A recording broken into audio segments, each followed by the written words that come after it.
Hai, bagi yang terkoneksi di YouTube channel Grand Baba, selamat bertemu lagi. Kali ini saya ingin bicara soal repetisi, dihubungkan dengan politik dan uang. Teman-teman, kita semua tahu bahwa demo itu terjadi di mana-mana, termasuk di Bandung. Ya, jadi Baba mau retrospektif melihat apa yang terjadi tahun 1998. Baba selalu yakin bahwa sang jiwa atau sang kesadaran Baba itu selalu memandu untuk berada di suatu tempat untuk suatu alasan tertentu. Nah, jadi tahun 1998 Baba ada di Bandung dan menjadi bagian dari reformasi. Perubahan orde baru menjadi orde reformasi, dan sekarang sekitar berapa puluh tahun kemudian, 27 tahun kemudian, dia terjadi lagi. Jadi kita berada dalam suatu lingkaran repetisi dan intinya selalu sama. Sebuah kemarahan yang terpendam dari masa yang lalu dihubungkan dengan politik dan uang yang akhirnya meledak. Dan ini adalah dilakukan dengan sebuah desain. Jadi semua ini didesain. Semua ini diatur sedemikian rupa, bukan saja caranya tetapi juga waktunya. Ya, jadi repetisi itu adalah bagian dari cara mereka mengendalikan kita. Nah, perbedaannya ini yang harus kita sadari. Jadi teman-teman, 27 tahun yang lalu bahwa menjadi bagian dari sebuah gerakan reformasi dan itu disulut oleh kematian beberapa mahasiswa Trisakti. Dan salah satunya dari Bandung. Jadi entah kenapa tiba-tiba kayak jiwa itu menarik raga untuk menjadi bagian dari itu. Pada waktu itu memang gerakannya tuh kayak spontan banget, semuanya diarahkan ke gedung sate di depan gazebo dan Baba di situ duduk selama kalau nggak salah 2 atau 3 hari. Dilakukan secara damai. Hari kedua dipenuhi oleh para mahasiswa dari berbagai kampus.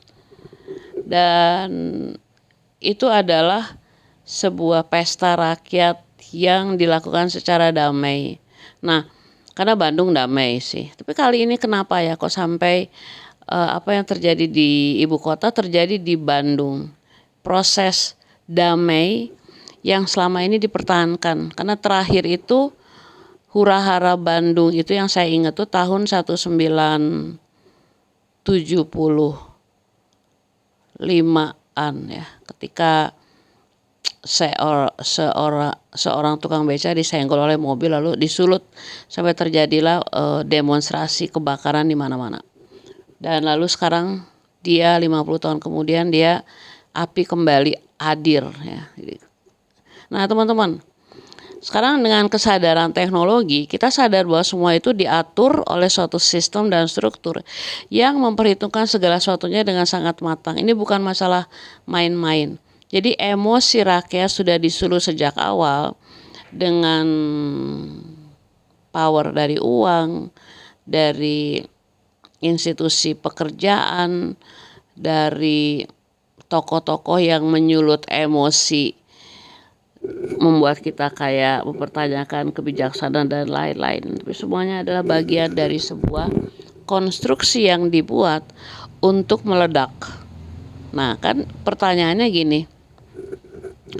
Kalau dulu tahun 1971, saya waktu itu kelas 1975, saya kelas 6 SD.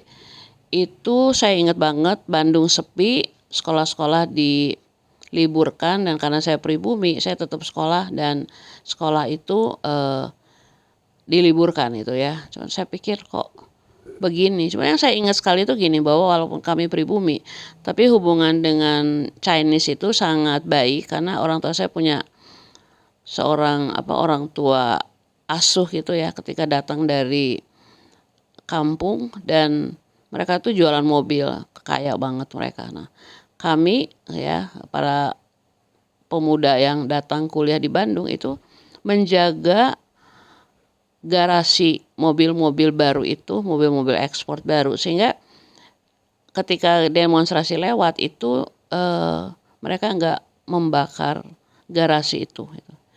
Jadi saya ingatnya tuh bahwa relasi saya dengan orang Chinese itu baik. Saya sekolah di sekolah yang banyak Chinese-nya dan saya menyesali kok bisa ya sampai ada kebencian yang begitu besar terhadap suku Chinese gitu ya. Aneh gitu, aneh. Buat saya waktu itu umur 12 tahun tuh saya merasa kok aneh gitu ya. Nah, itu tahun 1975, lalu tahun 1998, kira-kira berapa tahun kemudian terjadi lagi. Tapi itu masih tetap damai sih. Jadi reformasi di Bandung kita semua berkabung karena Elang meninggal dan dia benar-benar damai gitu ya. Nah, tapi tahun ini 27 tahun kemudian itu dia gerakannya itu gerakan violence, kekerasan, kemarahan. Dan dibandingkan dengan yang dulu-dulu itu kesadaran saya udah berubah. Jadi yang berbeda itu kesadaran kita. Apapun yang terjadi di luar sana, mau demo, pengerusakan terhadap suku tertentu, atau demo untuk menurunkan presiden, atau sekarang itu dia berbeda karena kesadaran kita yang berbeda. Nah, yang paling utama adalah kesadaran tentang teknologi. Jadi sekarang kita tahu bahwa kemiskinan itu adalah teknologi, uang adalah teknologi. Sistem pekerjaan itu diatur oleh teknologi, bukan saja oleh internet, bukan saja oleh teknologi perbankan, teknologi utang piutang, tetapi oleh suatu teknologi yang jauh lebih tersembunyi, lebih besar, lebih powerful, yang mengontrol semuanya. Bapak sebutnya sebagai teknologi custodian, yang dia sudah ada sejak ribuan tahun yang lalu. Nah, pertanyaannya adalah kenapa itu terjadi lagi di Gedung Sate itu ya? Karena Gedung Sate itu adalah sebuah bangunan yang ada dan tidak dibangun pada zaman kolonial Belanda, karena kita dalam keadaan miskin, gimana bisa bangun gedung segede, seindah, sekuat itu. Tapi dia ada dari teknologi kebudayaan sebelumnya, entah itu disebut kejayaan Nusantara atau Tartaria, itu enggak penting. Tapi yang penting bahwa setiap bangunan-bangunan utama di berbagai tempat di dunia ini, termasuk di Bandung, Jakarta, dan lain-lain, itu dibangun dengan perhitungan elektromagnetik. Nah, di elektromagnetik itu ada sebuah pusat yang Bapak sebut batu hitam, yang dia itu menangkap energi emosi, yaitu energy in motion, untuk dipancarkan ke pusatnya ya, di luar atmosfer, ya, lalu nanti dibalikan lagi. Nah, si perputaran frekuensi spike ini bertujuan untuk mempertahankan kendali yang mereka sudah miliki sejak ratusan tahun yang lalu, kalau nggak ribuan tahun yang lalu. Nah, kesadaran teknologi ini bisa membuat kita melihat demo, melihat kemarahan-kemarahan massal, melihat bagaimana anak-anak bangsa diadu dombakan antara aparat dan non-aparat, antara rakyat dan yang berseragam, itu dengan cara yang berbeda. Ya, jadi dua-duanya jadi korban sebenarnya. Semuanya jadi korban. Kalau kita mengatakan bahwa anggota-anggota dewan itu mereka bukan jadi korban, mereka tetap jadi korban, karena selama uang bermain, maka uang itu akan menghasilkan pelaku kekerasan dan korban kekerasan. Dan uang itu dia sebagai alat untuk kontrol. Ya, jadi di tahun ini mungkin yang bisa kita lakukan adalah kita masuk pada yang disebut kesadaran teknologi. Ya, dia melampaui kesadaran spiritual, kosmologi, religius, psikologis, dan lain-lain, teologi, filsafat, dia melampaui itu. Karena semua yang Bapak sebutkan tadi itu masih dalam konteks teknologi custodian. Mereka yang menciptakan kubus-kubus itu, lalu mereka memastikan bahwa satu kubus dan kubus lain itu selalu bertentangan. Ya, nah, jadi mungkin kita masuk lagi pada suatu pertanyaan gitu. Kenapa? Kenapa selalu gerakan mahasiswa? Karena Bapak ingat ketika jadi mahasiswa di usia 19 tahun, itu dalam keadaan tenang, fokus belajar, Bapak mulai bisa bertanya. Ya, bertanya misalnya nih tahun berapa nih umur Bapak 19 tahun waktu itu. Bapak pernah bertanya ya tahun 1984, belum ada gerakan apa-apa. Bapak bertanya ketika dua ulama besar dari agama Katolik yang membesarkan Bapak dan agama Islam yang ada mayoritas meninggal, siapa yang masuk surga? Atau mungkin Bapak mulai bertanya tentang kalau kumpul kebo itu jelek, kenapa teman-teman kok kumpul kebo dan mereka bahagia gitu di kampus, di depan kampus tuh banyak kontrakan-kontrakan, nah mereka hidup berdua bahagia, kayak gitu ya. Atau misalnya pertanyaan kenapa diskriminasi sukuisme dan religi itu dialami juga di kampus. Nah, jadi waktu saat menjadi mahasiswa itu saatnya bertanya. Nah sekarang kalau misalnya dengan demo-demo besar dari tahun lalu sampai tahun sekarang, di mana mahasiswa yang seharusnya dikasih kesempatan untuk hening dan berpikir ikut-ikutan demo, maka tujuan dari teknologi kastudian para pengendali elit itu berhasil. Artinya apa? Mereka membuat mahasiswa sibuk ngurusin hal-hal yang ada di luar mereka dengan mempertanyakan sistem. Padahal sistem itu nggak ada bedanya antara sistem politik dan sistem pendidikan, sama-sama mengontrol jiwa untuk tidak bertanya. Ya, jadi mungkin yang menjadi keprihatinan adalah ternyata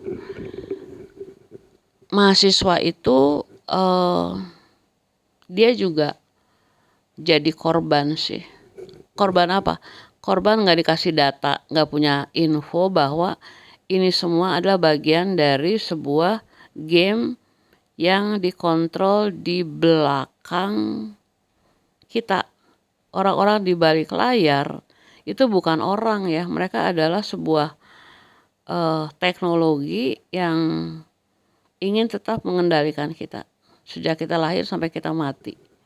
Ya. Nah, teman-teman, jadi repetisi ini akan terjadi lagi ya. Repetisi ini akan terjadi lagi. Dia terjadi tahun 1975 di dalam hidup saya ya. Nah, dia sebenarnya udah terjadi ketika saya berusia 2 tahun. Tahun 1965.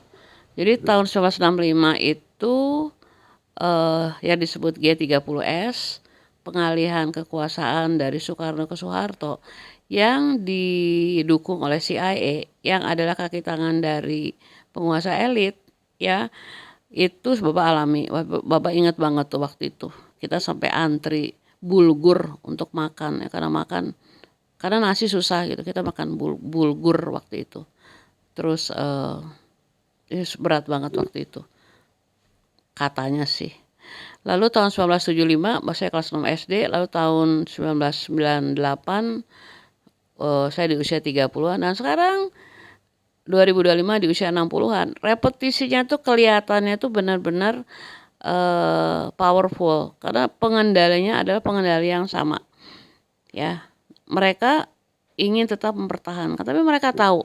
Ya, nah ini yang harus kita ketahui bahwa konstruksi ini seperti segala sesuatu yang ada di kehidupan kita akan selalu ada saatnya untuk selesai. Di setiap game itu akan selesai. Nggak ada game yang nggak selesai. Jadi ini saatnya selesai. Kalau kita ngambil referensi kalender Mayan, itu bahwa 2012 itu sebenarnya udah selesai.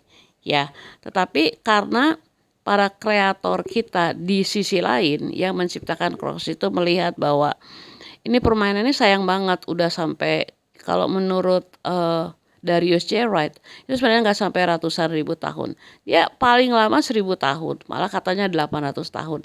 Itu menunjukkan kenapa 1000 tahun itu diciptakan oleh sistem. Sekarang kan kita hidup dalam suatu waktu linear yang sangat panjang.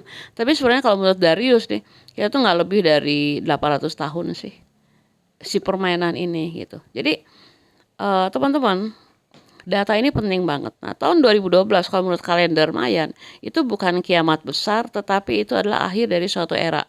Era ini, era kastudian inilah Bapak sebut. Nah, Tapi kita dikasih kesempatan lagi dengan apa yang disebut bumi baru. Oke, teman-teman ingat ada konteks split, bumi split, bumi split. Bumi ber split apa tuh kayak terbagi dua, itu betul banget. Jadi kita sekarang hidup di bumi baru, dimana kalau dikatakan menurut hard disknya komputer, itu hard disknya udah kita ganti dengan hard disk yang baru. Jadi kita ada dalam bumi yang baru ini. Nah, kita dikasih kesempatan untuk bermain sama dengan mereka yang bersembunyi di balik teknologi custodian. Ya, hanya dengan kesadaran teknologi ini kita tahu bahwa kita itu posisinya sama. Dan apapun yang disebut simulasi sintetis itu jauh di bawah infinite intelligence kita. Nah, dengan kesadaran ini kita melihat demo, kita melihat apa yang terjadi di luar sana dengan perspektif yang sangat berbeda. Ya, jadi kita melihat bahwa sebenarnya yang mendemo sama yang didemo itu sama-sama menjadi pion dari teknologi custodian. Lalu ini bukan tentang uang, ini tentang kontrol. Karena mereka nggak peduli soal uang, mereka peduli soal bagaimana tetap mengontrol massa. Semuanya dikontrol. Ya, lalu siapa yang diuntungkan dalam hal ini? Yang diuntungkan adalah mereka yang ada di balik layar. Ya, pion-pion yang dimainkan dalam percaturan politik uang dan teknologi ini, mereka tanpa kesadaran ini, mereka sama-sama menjadi korban. Ya, menjadi korban. Nah, kenapa repetisi ini terjadi? Selain untuk mengendalikan kita, itu juga untuk membuat kita tidak bisa masuk pada suatu kenaikan kebangunan, entah itu kebangunan spiritual, entah itu kebangunan teknologi, entah itu kesadaran simulasi, dan yang paling utama adalah remembering bahwa kita adalah kreator realita kita. Dengan kesadaran ini lalu kita sadar bahwa ini sudah melampaui apa yang disebut pengamatan. Jadi kalau kita itu katakanlah bahwa saya enggak ikut-ikutan demo, tapi saya jadi pengamat demo itu. Pada saat yang bersamaan, pengamatan itu mengakui keberadaan eksistensi dari demonstrasi itu. Nah, kita secara tidak sadar masuk pada jebakan teknologi custodian. Maka dia ini melampaui pengamatan. Nah, ini mungkin yang paling susah dalam konteks kesadaran, yang paling susah. Karena begini, ketika kita sadar bahwa semuanya itu terjadi di dalam diri kita, dan apapun yang ada di luar diri kita itu adalah perwujudan manifestasi apa yang ada di dalam diri kita, maka sebenarnya yang ada di luar diri kita itu nggak ada. Nah, ini konsepnya susah banget nih. Tapi kalau teman-teman ngerti, lalu teman-teman tahu bahwa demonstrasi itu nggak ada. Repetisi itu nggak ada. Politik itu nggak ada. Dan yang paling susah, uang nggak ada. Nanti mungkin teman-teman bertanya, gimana Bapak bilang uang itu nggak ada ya? Kan uang itu ada gitu. Nah, kalau kita masih mengatakan uang itu ada, berarti dia itu masih menjebak kita di dimensi fisik, di mana fisik mengontrol fisik. Tapi kalau kita masuk pada dimensi energetik, maka segala sesuatu adalah energi dan kita yang menciptakan energi itu. Maka uang bukan fisik, tetapi dia adalah ekspresi kelimpahan. Nanti di tingkat yang lebih tinggi lagi, sebenarnya nggak ada apa-apa. Nah, ini mengingatkan saya pada apa yang dikatakan oleh Darius J. Wright ya. Jadi pada saat dia melakukan out of body experience, itu dia selalu mengatakan bahwa ketika dia misalnya pergi ke suatu konstruksi, di dalam konstruksi ini atau bahkan di sisi lain, itu setiap entitas sifatnya individual. Kalaupun rame-rame, itu di tingkat konstruksi yang paling tinggi, konstruksi 11, 12, itu benar-benar nggak ada yang disebut massal atau kolektif atau apalagi komunitas. Masing-masing individual soul dan dia sendiri banget.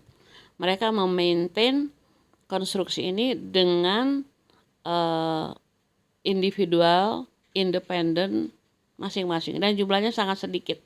Jadi Darius mengatakan bahwa di level 11-12 itu hampir jarang entitas. Kalaupun ada 1-2 yang benar-benar memanage, memaintain konstruksi-konstruksi yang ada di bawahnya. Nah, itu yang disebut bagian dari remembering bahwa kita juga adalah pernah berada di konstruksi ke 11-12 gitu ya. Jadi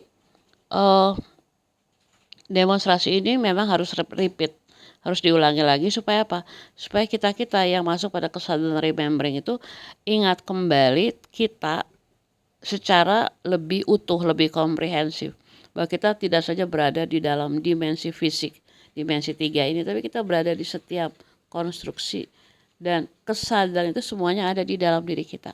Nah, kalau kita fokus pada itu, maka demo nggak ada, uang nggak ada, politik nggak ada.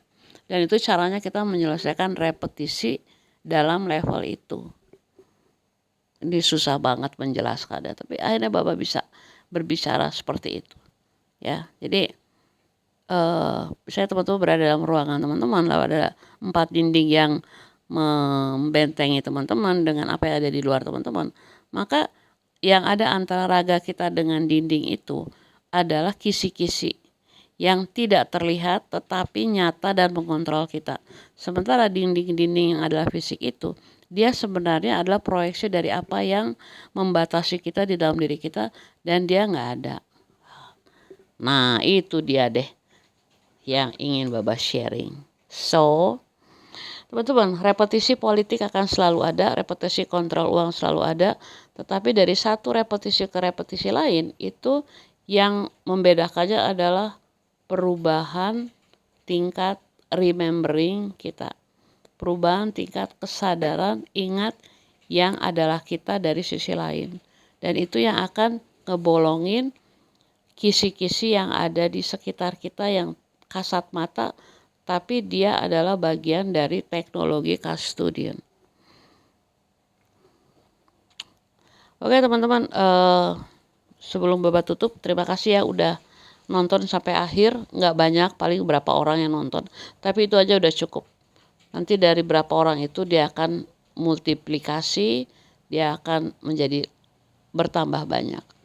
Dan dalam repetisi berikutnya mungkin berapa puluh tahun ke depan semua udah masuk pada kesadaran teknologi ini dan sama-sama bermain sebagai arsitek, sebagai kreator dari apa yang terjadi. Menarik ya teman-teman ya.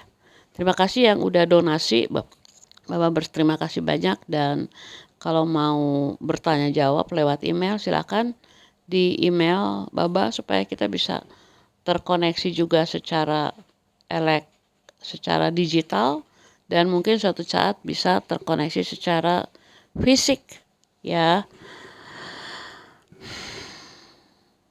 Rahayu kinasih.